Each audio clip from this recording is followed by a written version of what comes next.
ओम शांति। आज 27 मई 2026 के प्यारे बाप दादा के अनमोल मधुर महावाक्य हैं। आज की मुरली के सार में हसीन मुसाफिर शिव बाबा ने रूहानी यात्रा की स्मृति दिलाते कहा कि रूहानी बाप तुम रूहानी यात्रियों को शिक्षा देते हैं कि हे रूहानी यात्री, तुम देह अभिमान छोड़ देही अभिमानी बनो।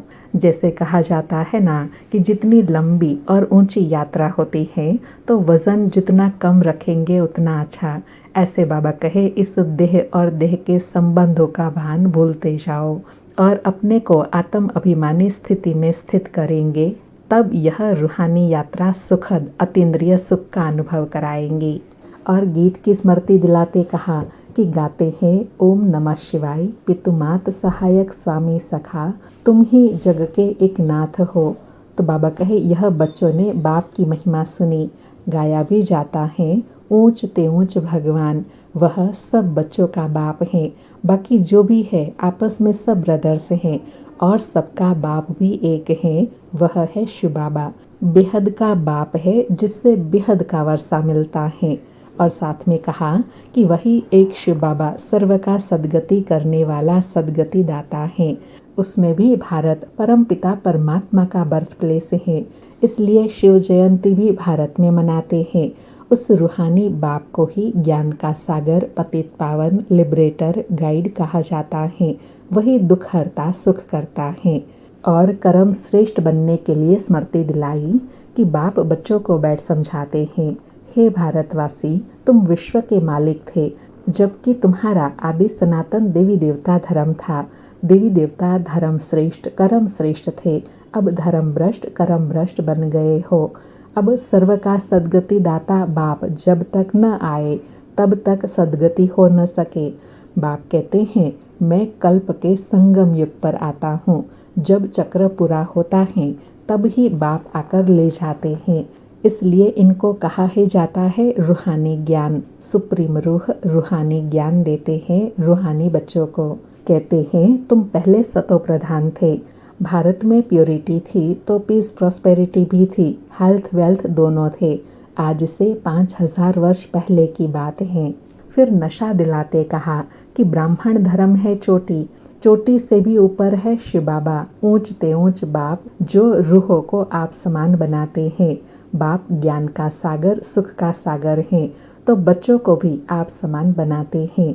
और साथ में स्मृति दिलाई कि यह लक्ष्मी नारायण देखो कितने एवर हेल्दी वेल्दी हैं, कभी बीमार नहीं पड़ते थे।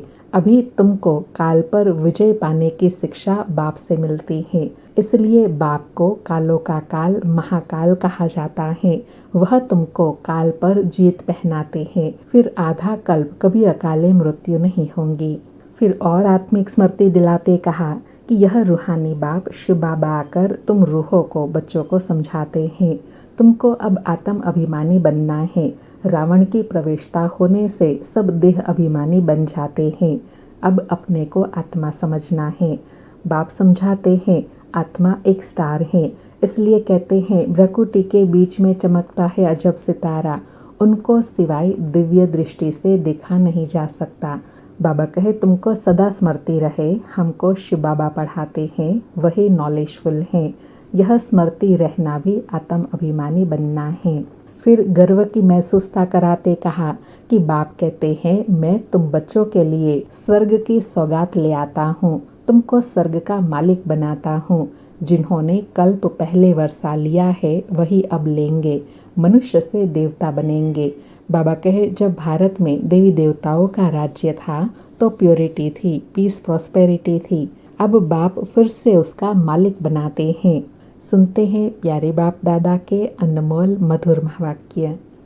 आज बाबा कहे मीठे बच्चे, कालों का काल बाबा आए हैं तुम्हें काल पर जीत प्राप्त कराने। मन मना भव के मंत्र से ही तुम काल पर जीत पाएंगे। आज मुरली से प्रश्न है, रूहानी बाप तुम रूहानी यात्रियों को कौन सी एक विशेष शिक्षा देते हैं?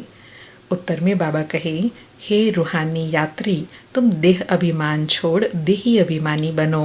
रावण ने आधा कल्प से तुम्हें देह अभिमानी बनाया है, अब आत्म अभिमानी बनो। यह रूहानी ज्ञान सुप्रीम रूह ही तुम्हें देता है और कोई दे नहीं सकता।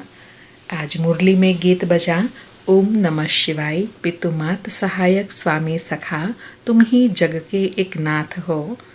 सारी मुरली से धारणा के लिए सार है। पहला पॉइंट, रूहानी यात्रा करनी और करानी है। स्वयं को सतोप्रधान बनाने के लिए एक बाप को याद करना है।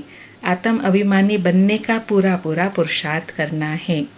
दूसरा पॉइंट, काल पर विजय पाने के लिए बाप की शिक्षा को ध्यान पर रखना है। अपने को रूह समझ रूह को ज्ञान देना है। आज प्यारे बाबा का वरदान है, बाप दादा के कर्तव्य को अपना निशाना बनाने वाले मास्टर मर्यादा पुरुषोत्तम भव। बाप दादा के कर्तव्य को अपना निशाना बनाने वाले मास्टर मर्यादा पुरुषोत्तम भव। स्पष्टीकरण है, कहा जाता है अपनी घोट तो नशा चढ़े, दूसरे की कमाई में कभी भी आंख नहीं जानी चाहिए।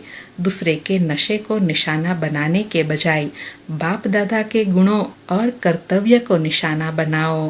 बाप दादा के पास अधर्म विनाश और सत धर्म की स्थापना के कर्तव्य में मददगार बनो। अधर्म विनाश करने वाले अधर्म का कार्य व देवी मर्यादा को तोड़ने का कार्य कर नहीं सकते। वे मास्टर मर्यादा पुरुषोत्तम होते हैं। आज बाबा ने मास्टर मर्यादा पुरुषोत्तम का विशेष अनोखा भाव बताया कि मर्यादा पुरुषोत्तम वह है जो अपने नारायणी नशे में सदा रहते हैं। किसी की भी बातों में वह नहीं जाते।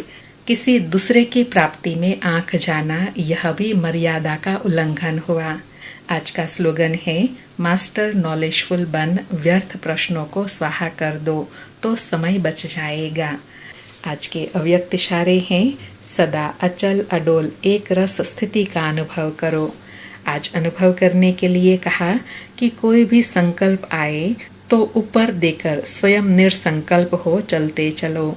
विचार देना, इशारा देना, यह दूसरी बात है। हलचल में आना, यह दूसरी बात है। तो सदा एक रस, संकल्प दिया और निरसंकल्प बने। सदा ध्यान रहे कि मुझे कर्म इंद्रिय जीत बनना है। कोई एक कर्म इंद्रिय की आकर्षण भी एक बाप का बनने नहीं देंगी, एक रस स्थिति में स्थित होने नहीं देंगी। आज बाबा कहे, एक रस स्थिति तभी बनेंगी जो भी संकल्प बातें आती हैं उसको ऊपर बाबा को सौंपते जाओ और खुद निरसंकल्प हो जाओ। अच्छा, ओम शांति। शुक्रिया बाबा, शुक्रिया मम्मा।